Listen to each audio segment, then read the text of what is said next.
പ്രാർത്ഥിക്കാം.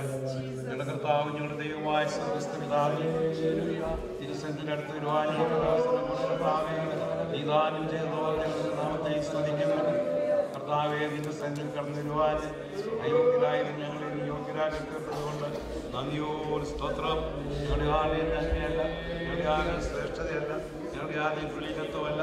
പിന്നെയോ കർത്താവേ, നിന്റെ മഹാദയാലും നിന്റെ മഹാസ്നേഹത്താലും നിന്റെ മഹാകരുണയാലും നിന്റെ മക്കളായി തീരുവാനും അവകാശങ്ങളായി തീരുവാനും ക്രിസ്തുവിന്റെ പുഷ്ടാവകാശമായി തീരുവാനും കർത്താവെ ഞങ്ങൾക്കിടയാക്കിയതിനായി നന്ദിയോടെ ഞങ്ങളുടെ നാമത്തെ സ്തുതിക്കുന്നു. ഞങ്ങൾ വന്ന അവസരം മുതൽ കർത്താവെ തിരുസാന്നിധ്യം ലഭിക്കുവാൻ നീ സഹായിച്ചല്ലോ. നിന്റെ ദാസനുകൾ അനുഗ്രഹിക്കപ്പെട്ടതായ വചനം കർത്താവെ നൽകി തന്നു. തന്നെ അഭിഷേകത്തിനായ നന്ദിയോട് സ്തോത്രം. വീണ്ടും നിന്റെ ദാസനെടുത്ത് ഉപയോഗിക്കുമാറാകണം.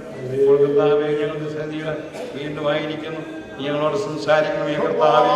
ദാസനെ കരം കെട്ടുമാറാകണം. അഭിഷേകത്തിലെ ദൂതൻ ദൈവത്തിന്റെ ആലോചന ഐശ്വര്യമായി പ്രസ്താവിപ്പാൻ ബലപ്പെടുത്തുമാറാകണം പ്രാർത്ഥിക്കുന്നു. ഐശ്വര്യന്റെ നാമത്തിൽ മാറ്റുകയാണ്. സ്വാതന്ത്ര്യത്തിൽ സൂക്ഷിപ്പാതിന്റെ ദാസനെ ബലപ്പെടുത്തുമാറാകണമേ. കടന്നു വന്ന നോക്കളെല്ലാവരെയും ഒരുപോലെ ആശ്രയിക്കണം. ദൈവകൃപയോടെ അടങ്ങിപ്പോകത്തക്കണം. പ്രവർത്തിക്കണം. സ്വകാര്യ പ്രാർത്ഥിക്കും.